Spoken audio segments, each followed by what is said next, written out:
안녕하세요. 저는 현재 서울에서 작은 꽃집과 카페를 하는 40대 후반 여자입니다. 요즘 비수기라 가게가 바쁜 편은 아니라 평소에 유튜브로 사연을 많이 듣고 있는데 듣다 보니까 제 사연도 제보하면 좋을 것 같아 제보하게 되었습니다. 저는 앞서 말했듯 서울에서 작게 꽃집과 카페를 합쳐서 운영하고 있고 남편과 사랑스러운 두 명의 딸과 행복하게 살고 있습니다. 하지만 제가 처음부터 이렇게 잘 산 것은 절대 아니고요. 저는 결혼 전에 정말 파란만장하게 진행이 되어서 그 사연을 제보하려고 합니다. 제 설명을 먼저 해보자면 저는 태어나기는 서울에서 태어났지만 자라는 것은 충청북도에 있는 작은 시골에서 자랐어요. 인구가 10만도 되지 않는 작은 군이고 저는 집에서 늦둥이로 태어났습니다. 그래서 위로 언니와 오빠가 있는데 언니랑은 12살, 오빠랑은 16살 차이가 나서 집에서 사랑은 독차지하면서 컸습니다. 어릴 때 기억은 5살 정도부터 생생히 기억이 나는데요. 언니 말로는 딱 그때쯤에 우리 부모님께서 은퇴하시고 시골로 내려왔다고 해요. 언니 오빠가 학교에서 돌아오면 같이 시냇가에 가서 물놀이도 하고 밭에 가서 배추도 뽑고 복숭아 나무에서 복숭아도 땄던 기억이 아직도 생생합니다. 부모님은 두 분 다 교수였는데 오빠를 낳은 것을 또래에 비해 늦게 낳았다고 하세요. 아무래도 교수여서 연구도 하시고 공부하느라 늦게 낳았다고 하시더라고요. 그러다 보니 제가 세상에 태어났을 때는 이미 두 분 다 은퇴하신 후였고 저를 공기 좋은 시골에서 키우고 싶으셨던 마음과 또 너무 젊었을 때 놀지도 못하고 공부만 하셨던 분들이라 한적한 곳에서 책을 집필하시고 싶으셔서 내려오셨다고 들었습니다. 사실 저는 아버지에 대한 기억은 그렇게 큰 편은 아닙니다. 왜냐하면 아버지는 제가 아주 어릴 때 초등학교에 들어간 직후에 병으로 돌아가시게 되었기 때문입니다. 하지만 드문드문 기억의 한 구석에선 아버지가 저를 굉장히 예뻐하셨던 것은 기억이 나네요. 아무튼 언니 오빠는 시골에서 고등학교를 나왔지만 서울로 대학을 갔기 때문에 저는 초등학교를 들어가면서는 엄마와 둘이 살게 되었습니다. 엄마는 참 다정하신 분이고 똑똑하신 분이라 지금도 제가 가장 존경하는 인물인데 학교에 갔다 와서 엄마와 같이 손잡고 개울가에 가거나 산에 가서 도토리를 따고 집에 와서 둘이 식물도감을 봤던 추억들이 정말 좋았습니다. 시골이라 학교에 학생도 별로 없었는데 몇 없는 친구들과 같이 우리 집에서 엄마가 해주신 수제비도 먹고 잠을 같이 자기도 했던 아주 소중한 제 어릴 적 기억들이에요. 다행히 부모님은 두 분 다 교수였기 때문에 모아놓은 돈은 충분했었고 또 엄마는 가끔 책을 내셔서 생활비도 걱정이 없었습니다. 제가 기억하는 초등학교 시절은 엄마는 항상 거실에서 책을 펼쳐놓고 생활하셨던 기억일 정도로 엄마는 배울 점이 정말 많으신 분이셨어요. 또 엄마는 재직했던 학교에 1년에 한두 번 가셨는데 그때마다 저를 데리고 가셨습니다. 엄마 손을 꼭 잡고 서울에 갔었던 날들은 제 인생에서 잊을 수 없는 기억을 만들어 주었어요. 자라기를 시골에서 자라 제가 본 서울의 풍경들은 너무 멋지고 대단해서 꼭 대학을 가면 언니 오빠처럼 서울로 와야겠다는 생각을 들었었죠. 그렇게 저는 시골에서 중학교까지 나왔는데 언니와 오빠가 종종 저와 엄마를 보러 시골로 내려왔었어요. 그때 저는 평소와 같이 방에서 책을 보고 있었는데 거실에서 언니 오빠와 엄마가 제 얘기를 하는 게 들렸습니다. 고등학교는 서울에서 보내는 게 어떠냐. 그래야 서울에서 대학 가는 게 훨씬 수월하다. 우리 때와 환경이 다르니 고등학교는 언니 집에서 살면서 다녀야 한다는 얘기였는데 저는 그 얘기를 방에서 몰래 듣고 심장이 팔딱팔딱 뛰었습니다. 왜냐하면 저에게 있어서 서울은 정말 환상 그 자체였기 때문이에요. 엄마가 다음날 아침에 언니네 집으로 가서 살면서 고등학교에 가는 거 어떠냐고 물으셨고 저는 고민도 하지 않고 당장 갈 수 있다고 하니 엄마와 언니 오빠가 저를 보고 웃으셨습니다. 그렇게 호기롭게 말하고 중학교를 졸업하고 바로 언니네 집으로 갔는데 서울에 가고 싶었던 마음은 굴뚝 같았지만 막상 엄마와 떨어져야 한다니 그게 또 슬퍼서 하염없이 울었던 기억도 나네요. 엄마는 저에게 울지 말라고 더 큰 사람이 되어야 하니까 정신 똑바로 차리라고 말씀해 주셨고 저는 씩씩하게 언니를 따라 서울에 오게 되었습니다. 언니는 사실 그때 결혼 예정인 남자친구가 있었는데 둘이 크게 싸우고 파혼하게 되어서 외로웠다고 저를 무척 반겨주었어요. 그렇게 저는 언니 집에서 생활하며 고등학교에 다녔는데 서울에서 사는 것은 저를 설레게 하고 온갖 신기한 것들이 가득해서 즐거웠지만 또 한편으로는 무척 외롭기도 했습니다. 언니는 그때 서울에 있는 아주 큰 대기업에 다녔었는데 워낙 일이 바빠서 야근하는 날이 대부분이라 저를 많이 챙겨주지 못했거든요. 물론 언니에 대해 원망하거나 그런 것은 전혀 아니고 언니를 이해하고 오히려 고마웠지만 근본적인 외로움을 떨치지는 못했습니다. 그런 감정은 엄마도 똑같았는지 제가 서울로 고등학교에 가자 엄마는 작게 게스트하우스를 하시게 되셨어요. 워낙 작은 동네라 손님이 많은 편은 아니었지만 그래도 종종 인근에 있는 대도시에 방문하는 사람들이 잠깐 들릴 때 이용하기엔 좋아서 적적함을 달래기엔 좋다고 하셨습니다. 호텔처럼 크게 숙박시설을 운영하는 것은 아니었고 정말 방 한 칸을 내서 운영했기 때문에 돈은 되지 않으셨지만 외로움을 달래기엔 좋다고 하셨어요. 정말 외로움이라는 게 사람을 힘들게 하는 건 줄 저는 고등학교 때 알았습니다.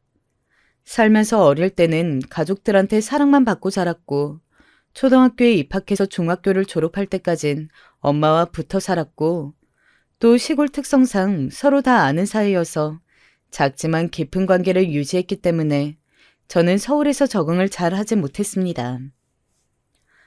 서울은 학생들도 많고 학교 자체도 커서 제 맘속에는 설렘과 동시에 무서움도 자리 잡아갔습니다. 그러던 저에게 한 줄기 빛 같은 사람이 있었는데 그 사람이 바로 지금의 제 남편입니다. 남편은 저와 같은 고등학교에 다녔던 친구였는데 고등학교 때는 그냥 정말 친구 사이였어요. 저는 문과반을 선택했는데 남편도 문과였고 선택 과목이 같아서 3년 내내 같은 반이었습니다. 제가 시골에서 자라서 많은 사람 속에 있으면 울렁거리는 증상이 있어서 특히 고등학교 1학년 때 많이 힘들어했는데 남편이 그때 제 짝이었어요. 제가 수업 중에 울렁거려서 반을 뛰쳐나가면 본인도 같이 따라 나와서 제가 심호흡을 할 수 있게 같이 해주던 아주 착한 사람이었습니다. 이 밖에도 제가 하교하면 친구가 없어서 외로우니까 혼자 도서관에 가서 책을 읽고는 했는데 남편은 그런 저를 따라서 옆에 앉아서 같이 시간을 보내주었어요.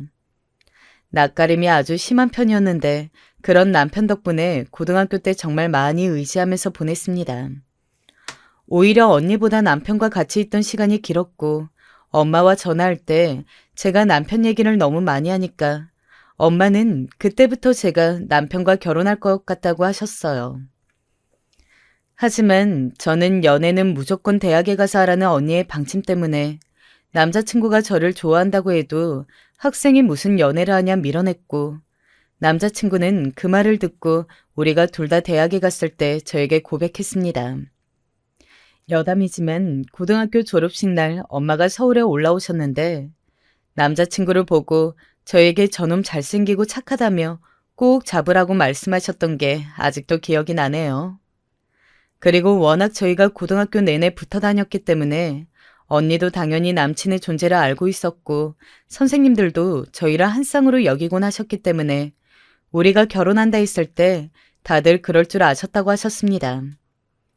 하지만 주변에서 우리 집과 남친을 좋게 봤던 것과 달리 사실 남친 가족들은 저를 그렇게 좋아하지 않으셨어요. 제가 시어머니를 처음 배웠던 날은 고등학교 체육대회 날입니다. 그때 어떤 아주머니가 저에게 다가와서 네가 은영이니? 물어보셨고 저는 그렇다고 얘기하니까 현철이가 집에서 요즘 얘기를 많이 한다고 하셔서 그때 아, 이분이 내 짝의 어머니라는 생각이 들었었죠. 시어머니는 저를 처음 봤던 날 저에 대해 몇 가지 물으셨는데 어렸던 저는 꾸며낼 줄은 몰라서 있는 그대로 말을 했습니다. 은영이, 너 어디 사니? 학교 앞 빌라에서 언니랑 같이 둘이 살아요. 언니랑? 부모님은 어디 계셔? 언니랑만 사는 거야? 엄마는 시골에 계시고 아빠는 초등학교 때 돌아가셨어요. 그럼 언니랑 둘만 사는 거야? 엄마는 무슨 일 하시니? 언니는? 엄마는 시골에서 게스트하우스 하시고 언니는 회사 다녀요. 시어머니는 저를 처음 봤던 날 저에 대해 저렇게 조사를 하셨고 제가 굉장히 가난하게 자랐다고 생각하셨던 것 같아요. 게다가 활용 정점으로 엄마가 고등학교 졸업식 날 저를 보러 왔다고 했잖아요. 그때 엄마가 다른 부모님들처럼 꾸미고 오시지 않았는데 그래서 시어머니는 우리가 정말 못 사는 집이라고 생각하셨던 것 같습니다. 하지만 저는 엄마가 어떤 옷을 입고 와도 상관이 없었고 그렇다고 엄마가 누더기를 입고 오신 것도 아니었는데 아무래도 제가 늦둥이니까 나이는 속일 수가 없잖아요. 그래서 외모만 보고 시어머니는 우리 집이 시골 동네에서 가난하게 사는 줄 착각하고 남친이 저를 만나는 것을 그렇게 좋아하진 않으셨던 것 같습니다. 아무튼 저는 고등학교를 졸업하고 이문동에 있는 대학교에 진학했었는데 남친은 바로 옆에 붙어있는 대학에 진학했어요. 학교가 정말 가까워서 연애하기에 너무 좋았고 또 저도 어느 정도 서울에 익숙해지고 나니까 대학 생활이 정말 즐거웠습니다. 남친과 사귀면서 싸우기도 정말 많이 싸웠지만 데이트도 서울 여기저기 다니며 많이 했었는데 아직도 대학 근처에 가면 추억이 떠오르곤 해요. 그러다 남친이 군대에 가게 되었는데 저는 당연히 수료식에도 참여하고 면회도 매주 갔었습니다. 저는 정말 한 주도 빠짐없이 주말마다 남친을 보러 면회 갔었는데 그러다 보니 시부모님과 남친 언니, 시누이와도 자주 보게 되었어요. 제가 면회 갈 때마다 도시락을 싸서 다녔는데 남친이 제 요리를 정말 좋아했었습니다. 요리의 비법은 저는 어릴 때부터 엄마와 같이 부엌에서 요리를 많이 했었기 때문에 웬만한 요리는 할 수 있었어요.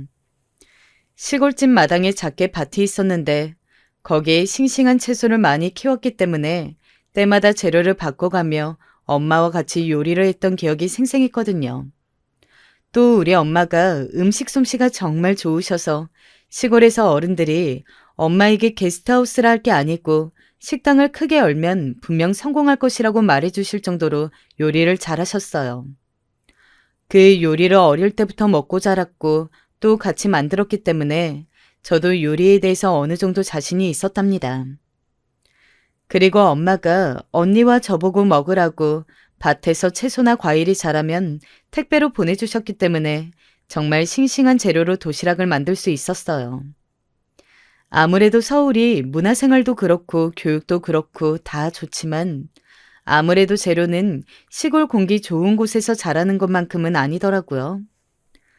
그래서 엄마가 보내주신 음식 재료들로 정성껏 열심히 도시락을 싸서 남친 면회에 가고는 했었는데 저는 정말 하나도 힘들지 않고 오히려 주말이 기다려지고는 했어요. 저한테 남친은 매우 큰 사람이었고 의지를 고등학교 때부터 많이 해서 저는 이미 남친과 결혼하고 싶은 마음이 컸답니다.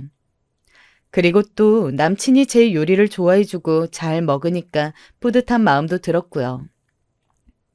그런데 가끔 제가 면회 가면 시어머니와 시누이가 같이 가곤 했었는데 제가 요리해서 도시락을 싸갈 거니까 싸우지 말라고 해도 늘 시어머니는 도시락을 싸우셨어요. 그것도 양을 어마어마하게 해서 싸우셨는데 제 도시락까지 합쳐지니까 양이 정말 많았어요. 그걸 다 먹는 것은 무리였고 또 남친은 제 도시락을 더 좋아해서 제 것을 잘 먹으니까 시어머니는 그게 속상하셨나 봐요. 표정에서 기분 나쁜 게 티가 나니까 저는 시어머니가 오는 날에는 도시락을 안 싸서 가려고 했는데 시어머니는 언제 오는지 알려주지 않으셨고 제가 물어보면 오히려 화를 내셨어요. 내 아들 면회도 내 마음대로 못 갔니? 벌써 그렇게 눈치 주는 거야? 은영이 너 정말 너무한다. 저는 단순히 그냥 언제 면회 가실 거냐고 물어본 거였는데 저런 반응이 나오니까 적잖이 당황했습니다. 오해라고 설명하고 넘어갔지만 시어머니는 그 이후부터 제가 무슨 말만 하면 늘 꼬투리를 잡으셨어요. 저도 아무리 어렸던 나이지만 사람인데 당연히 시어머니가 저를 싫어하는 것을 느꼈습니다.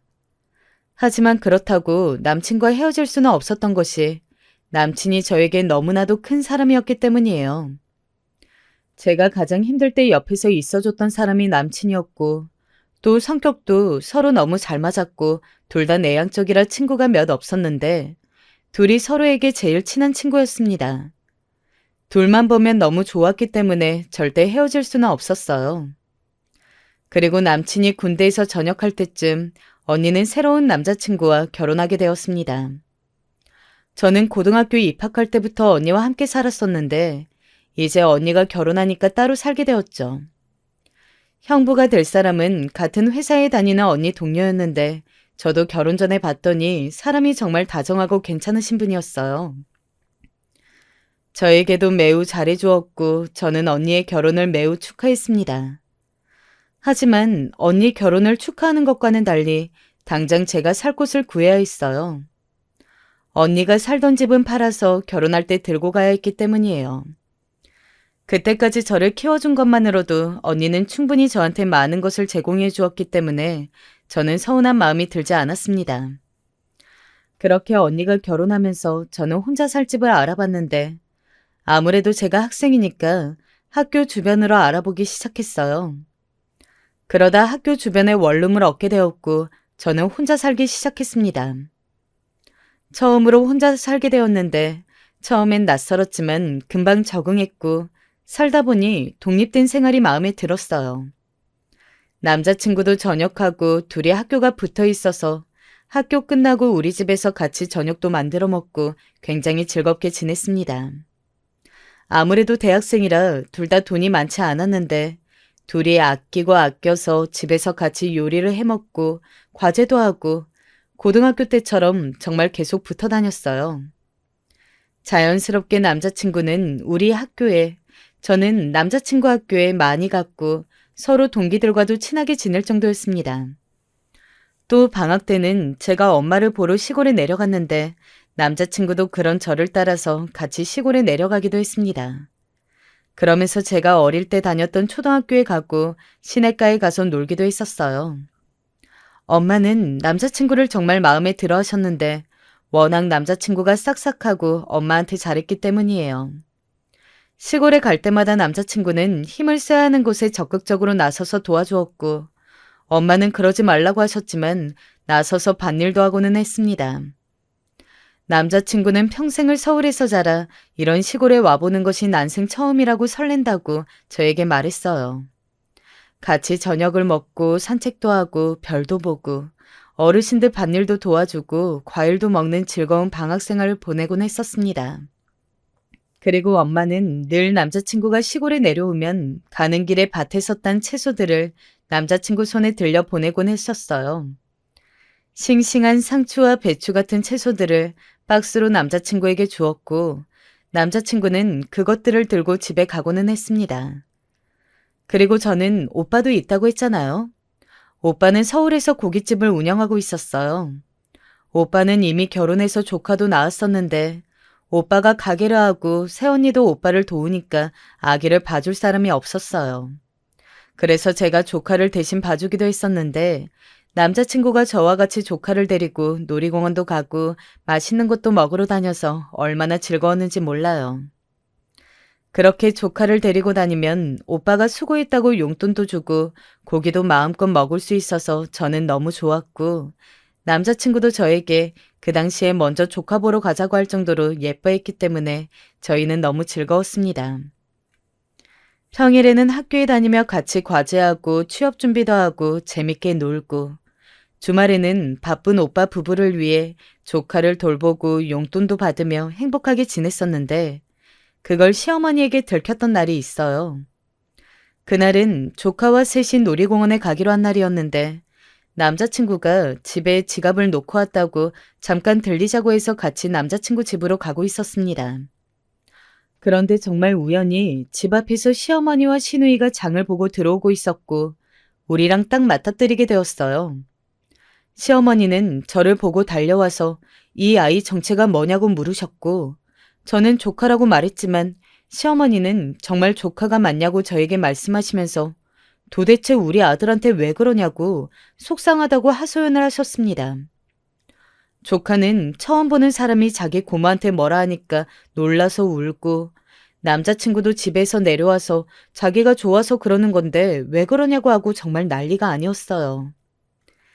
그렇게 원래 가기로 했던 놀이공원은 가지도 못하고 남자친구 집에 올라가서 저는 종일 해명을 해야 했어요. 시어머니는 남의 귀한 아들을 데리고 지금 뭐 하는 거냐고 화를 내셨고 저는 죄송하다고 했던 기억이 납니다. 그리고 다음 날 시어머니가 따로 연락이 와서 제발 아들과 헤어져 달라고 저에게 말씀하셨어요. 저는 속상했지만 제가 제 입으로 남자친구에게 헤어지자고 할 용기가 없다고 사실대로 말씀드렸더니 시어머니는 한숨을 쉬시며 돌아가셨습니다. 그리고 남자친구는 시부모님의 강제로 미국으로 유학 가게 되었어요. 남자친구는 울면서 자기도 너무 가기 싫지만 부모님이 억지로 보내니까 어쩔 수 없다고 말하며 그 대신 미국에서 돌아오면 반드시 결혼하자고 자기가 꼭 성공해서 입국하겠다고 저에게 말했습니다. 저도 너무 날벼락이었지만 남자친구의 인생도 중요하니까 보내주게 되었어요.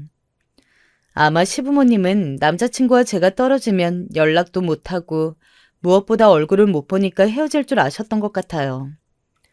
남자친구의 인생을 위해 유학 가는 것에 대해 축복해 주었지만 막상 떠나고 나니까 정말 허해서 한동안 정말 슬펐습니다.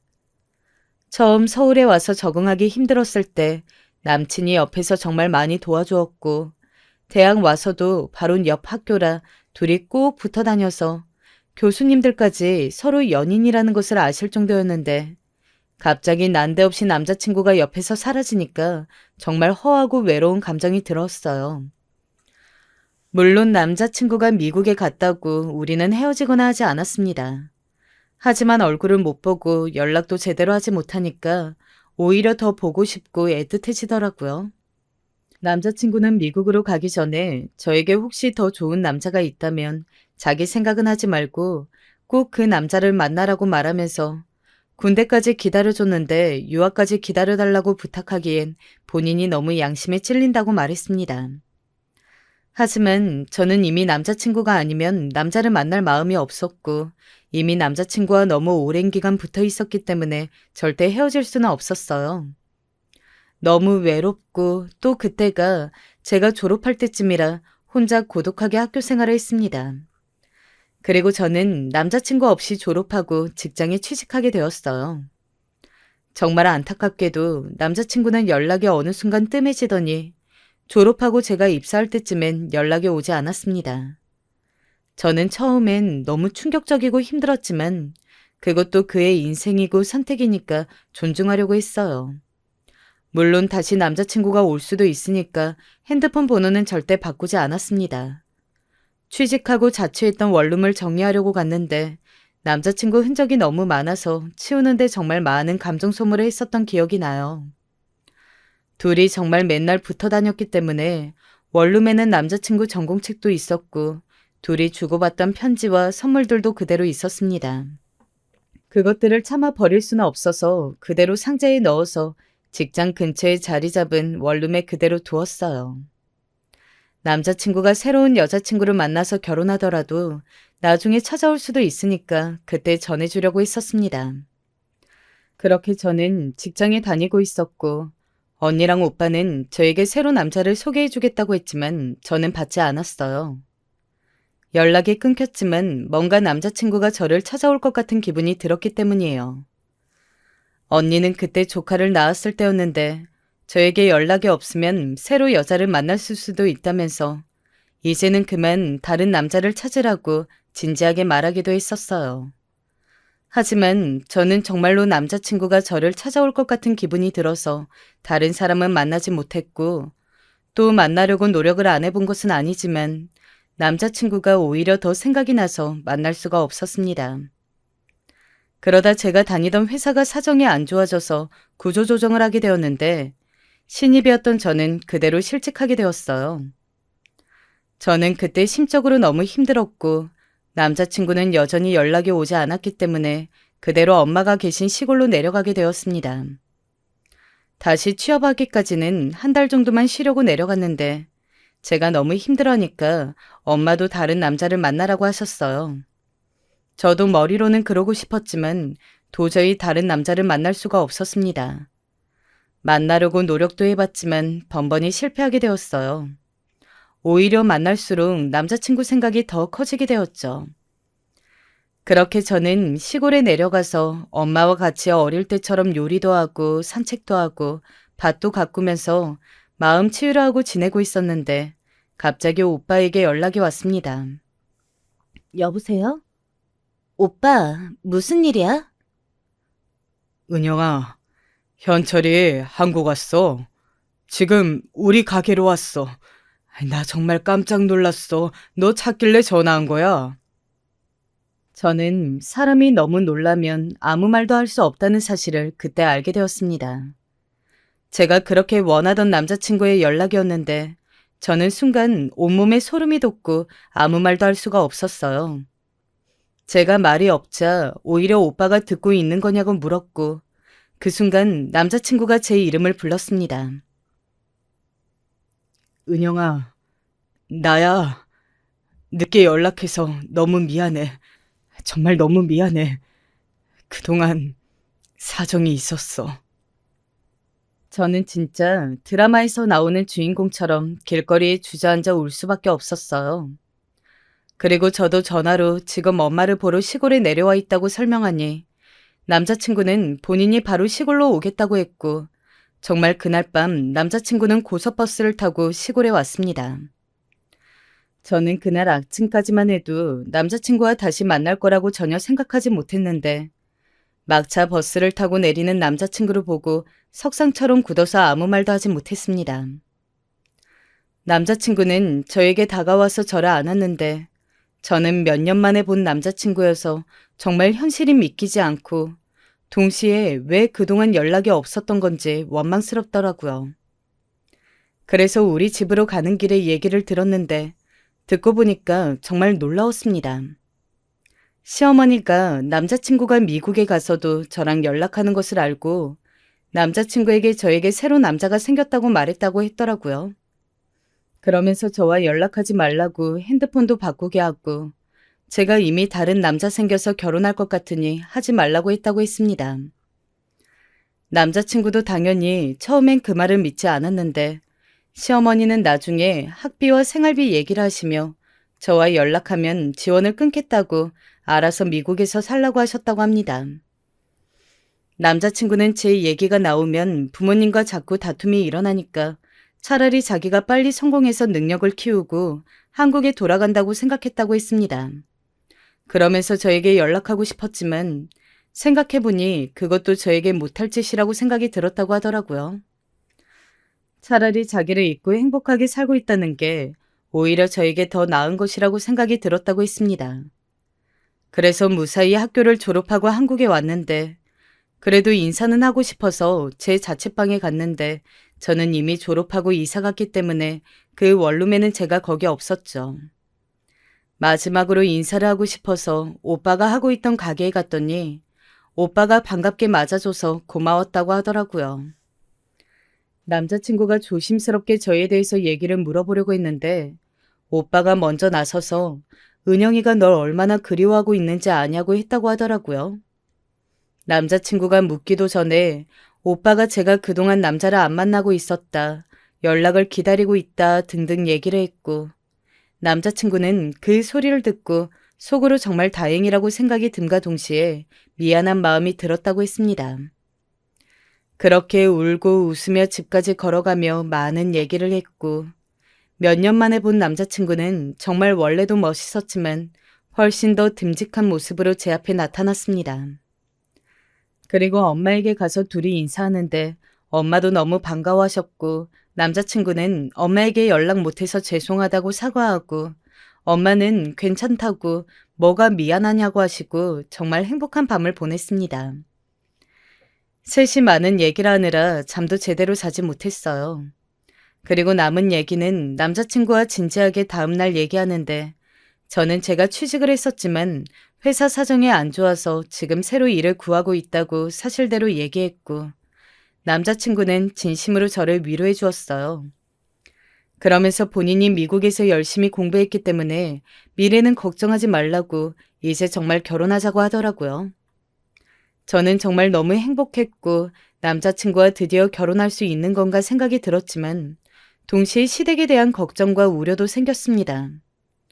왜냐하면 남자친구가 강제로 미국에 간 이유도 시부모님이 제가 시골 출신이고 또 아버지도 안 계시니까 저와 만나지 말라고 보낸 거였는데 과연 미국까지 가서 유학하고 돌아온 남자친구와 저를 결혼 허락을 과연 해줄지 걱정이 되었습니다. 결혼은 현실이고 또 그렇게 반대를 많이 하셨으니 자신도 없었어요. 제가 사실대로 남자친구에게 터놓자 남자친구는 자기도 그게 정말 걱정이었지만 그래도 자기가 잘 말해보겠다고 자기를 믿으라고 말하고 홀로 서울로 가게 되었습니다. 그렇게 남자친구는 서울로 가고 저는 시골에 계속 남아 있었는데 갑자기 오빠에게 전화가 와서 받았더니 정말 황당한 얘기를 듣게 되었어요. 바로 시어머니가 오빠 가게까지 찾아가서 제발 자기 아들을 놔달라고 했다는 거예요.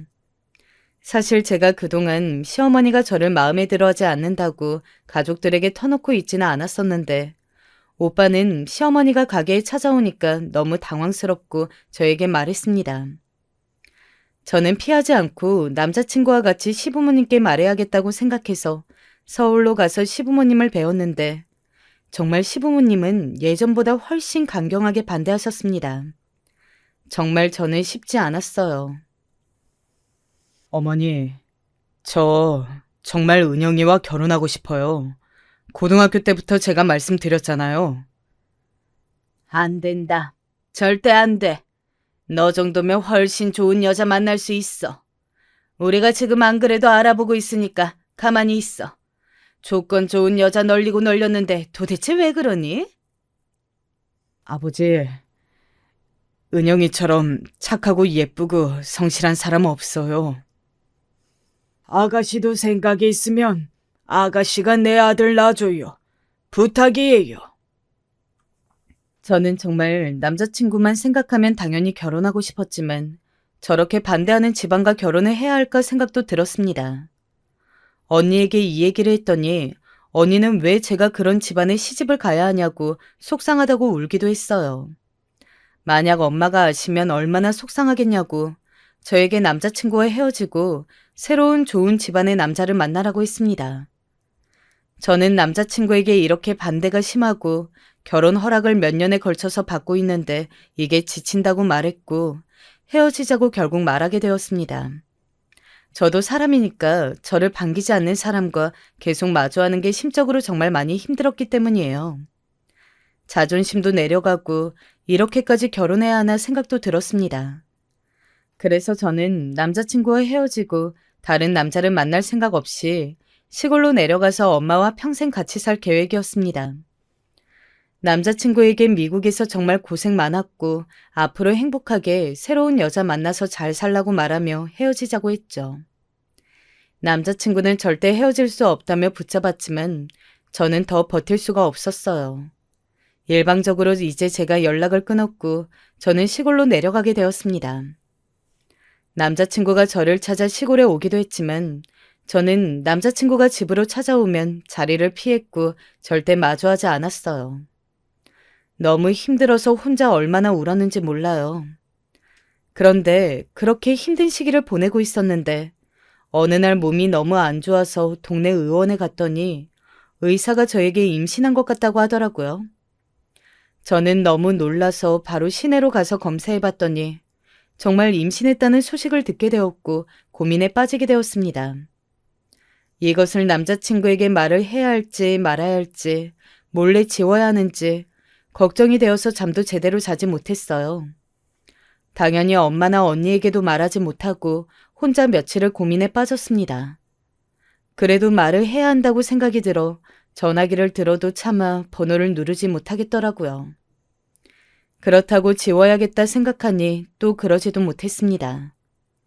사귀고 있던 사이라면 그래도 조심스럽게 얘기했을 텐데 이미 제가 제 입으로 헤어지자고 말한 뒤였고 또 찾아와도 만나주지 않은 상태였기 때문에 임신 사실을 터놓을 수가 없었어요. 제가 너무 힘들어하니까 그게 겉으로도 티가 났는지 엄마가 무슨 일이 있는 거냐고 물으셨고 저는 그래도 터놓지 못했습니다.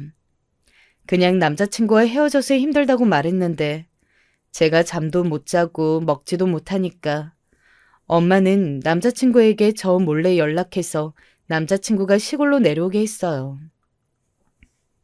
저는 남자친구 얼굴을 보고 그동안 참아왔던 게 터져서 붙잡고 울면서 결국 임신 사실을 알리게 되었죠.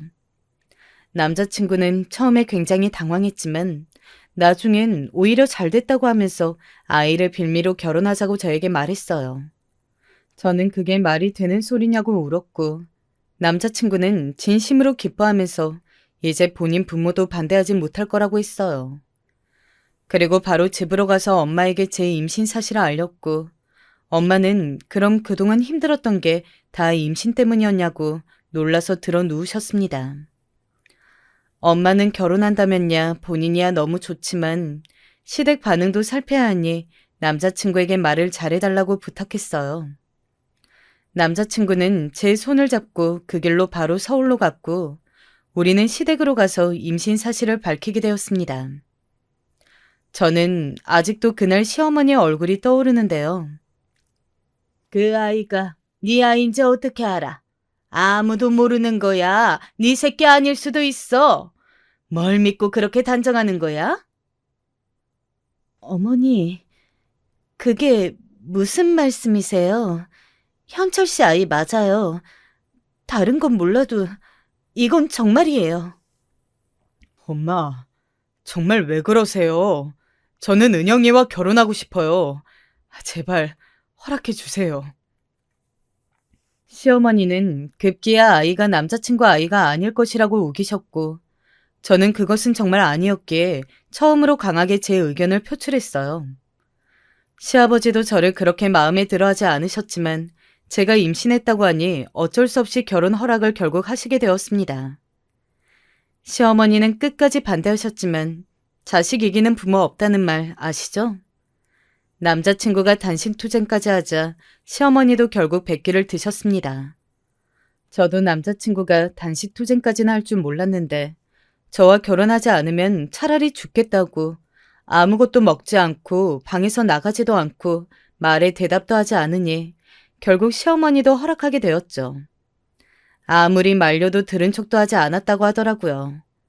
그렇게 남편의 단식투쟁과 아기 덕분에 우리는 우여곡절 끝에 결혼할 수 있었는데 그것은 시작이었습니다. 시어머니는 상견례 때도 기분 안 좋으신 것을 엄청 티내셨고 엄마가 결국 저에게 따로 시어머니 표정이 너무 안 좋으시다고 말씀하실 정도였어요.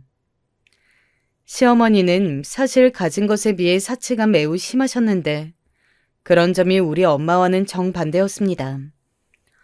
엄마는 교수로 재직하실 때도 온화하시고 똑똑하셔서 제자들이 시골로 종종 찾아올 정도였어요. 하지만 원래 꾸미는 걸 안 좋아하시고 또 티내는 것도 안 좋아하셔서 겉모습만 봐서는 평범하세요.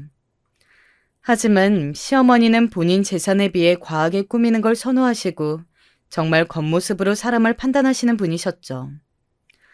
그래서 본인이 보기에 우리 엄마가 꾸밀 줄 모르고 시골에 살고 또 제가 아빠도 계시지 않으니까 무시했던 것 같아요. 저는 저한테 그러는 것은 참아도 엄마한테 그러는 건 도저히 못 참아서 제가 엄마도 젊으셨을 때 교수로 재직하셨고 지금 유명 정치인들도 제자로 두고 계시다 말하고 싶었지만 엄마가 극구 반대하셔서 말을 할 수가 없었어요. 엄마는 지나간 직업은 지나간 것이고 본인은 지금 시골에서 작게 게스트하우스를 운영 중인 사람이니 그렇게 시부모님께 소개했고 시부모님의 편견은 더욱 커지게 되었죠. 남편에겐 시누이도 있었는데 시누이도 저에게 시골 사는데 예단은 제대로 해올 수 있냐고 물을 정도였습니다. 하지만 엄마가 시골에 살고 계셨지만 돈이 없는 것은 아니었기 때문에 시댁에서 요구한 예단을 충분히 해줄 수 있었어요.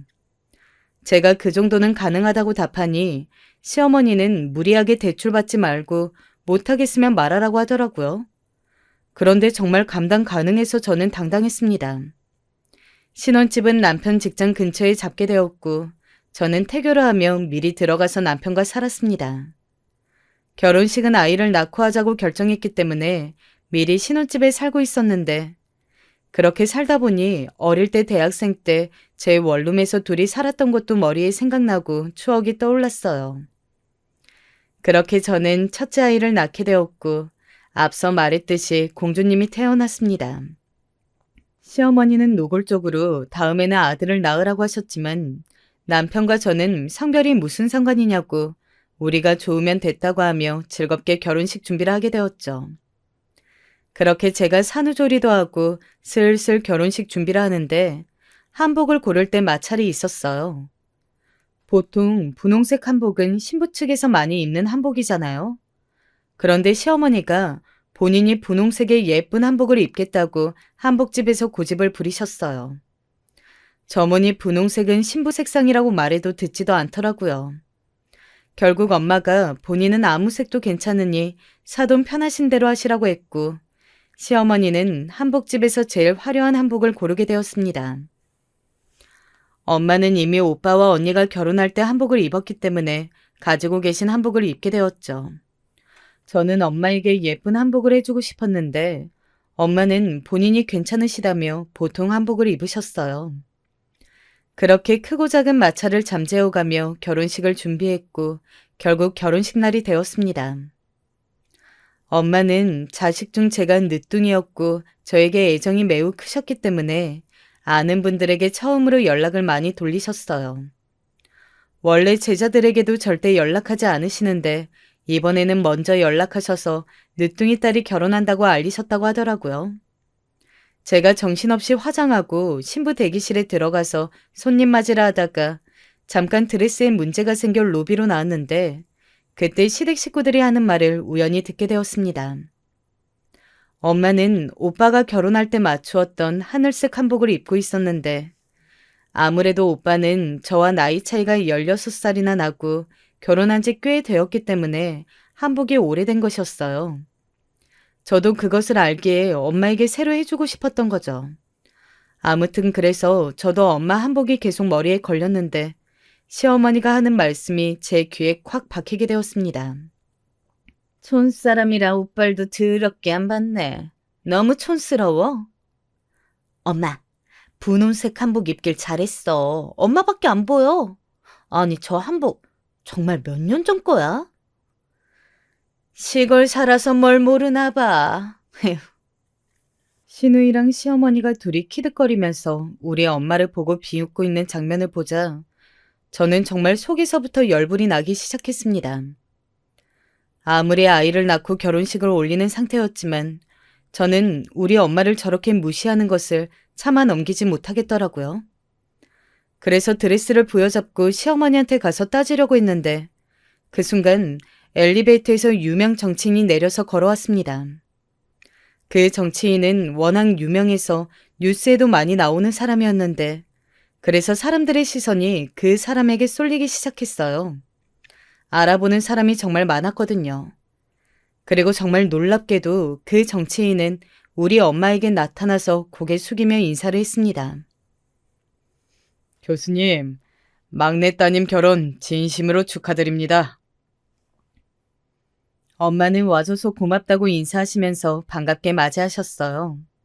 사람들이 수근거리기 시작했고 정치인은 저에게 와서 말을 걸었어요. 아이고, 오랜만인데 많이 컸네요. 결혼 축하드려요, 교수님. 댁에 다음 달에 찾아뵐게요. 아유, 와줘서 감사합니다. 네, 다음 달에 놀러 오셔요. 이 뒤로도 유명 정치인이 더 방문했고 정치인뿐만 아니라 연예인들과 각종 유명 인사들도 많이 방문해 주었습니다. 나중에 알고 보니 언니와 오빠 결혼식 때는 엄마가 일부러 부르지 않았다고 하셨어요. 그래서 오고 싶어도 참석하지 못했는데 막내딸이라 부르신 것 같다고 유명하신 분이 저에게 말씀해 주셨어요. 저는 로비로 나온 김에 얼떨결에 같이 손님 맞이도 하며 엄마 제자분들을 많이 만나고 인사하게 되었습니다. 그리고 엄마 쪽에도 화환도 어찌나 많이 왔는지 셀 수가 없었어요. 시어머니가 결혼 전에 저에게 본인 집이 워낙 인맥이 많아서 화환 개수가 차이 날 수도 있다고 했는데 오히려 우리 집 화환이 너무 많아서 시댁 쪽으로 침범하기까지 했습니다. 제가 그렇게 손님 맞이라 하고 결혼식을 올리는 도중에 시댁 쪽을 보니까 아무 말도 못하고 얼굴이 새파랗게 질려 있더라고요. 그렇게 보이는 것에 열심히 집착하는 사람들이니 얼마나 창피했겠어요. 그렇게 결혼식은 순조롭게 마무리가 되었고 시댁에 찾아갔더니 저는 정말 딴 사람인 줄 알았습니다. 아이고, 우리 며느리 오셨나? 정말 고생 많았어. 이리 앉아서 이것 좀 먹어. 올케가 좋아한대서 이거 우리가 만들어놨어. 저는 정말 시어머니한테 저런 목소리가 있는 줄 처음 알았습니다. 결혼식 이후로 시어머니는 노골적으로 저에게 잘해주셨어요. 본인 아들을 저와 결혼시킬 수 없다며 미국까지 보냈던 사람이 맞는 걸까 의심이 들 정도로 저에게 우리 며느리 새아가 하면서 잘해주셨죠. 그러면서 사돈이 교수님이셨으면 미리 말하지 그랬냐.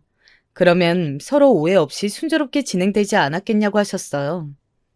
저는 그 말을 듣고 어이가 없었지만 겉으로 티내지 않았습니다. 엄마가 어릴 때부터 벼는 익을수록 고개를 숙이라는 말을 저에게 하기도 하셨고 무엇보다 큰 소리를 내는 것을 정말 좋아하지 않는 분이셨거든요. 그리고 결과만 본다면 덕분에 시부모님은 저에게 결혼식 이후로 꼼짝 못하셔서 오히려 방해 없이 남편과 잘 살고 있답니다. 남편도 시부모님이 저에게 다른 소리를 하지 못하게 입단속을 철저히 해주고 있고요. 남편은 미국 학위를 이용해서 국내에서 알아주는 회사에 취직했고 저는 결혼식 이후에 둘째 아이를 가졌어요. 첫째도 공주였지만 둘째도 공주님이어서 현재는 자매를 키우고 있습니다. 어릴 때 엄마와 길에 있는 꽃을 보는 것을 좋아했던 기억을 살려서 남편의 도움을 받아 꽃집 겸 카페를 열게 되었고 현재는 아주 만족스러운 인생을 살고 있답니다. 공주들과 시골에 내려가면 공기 좋은 친정집에서 어릴 때 기억을 살려서 남편과 여유롭게 보내기도 하는데 얼마나 즐거운지 모르겠어요. 종종 엄마 제자분들이 찾아오시면 기분 좋은 대화를 나누기도 하고요. 또 여름에 언니와 오빠들이 조카들 데리고 내려오면 다 같이 우리가 어릴 때 그랬던 것처럼 즐겁게 개울가에 가서 놀기도 하고 과일도 먹으면서 행복하게 지내고 있답니다.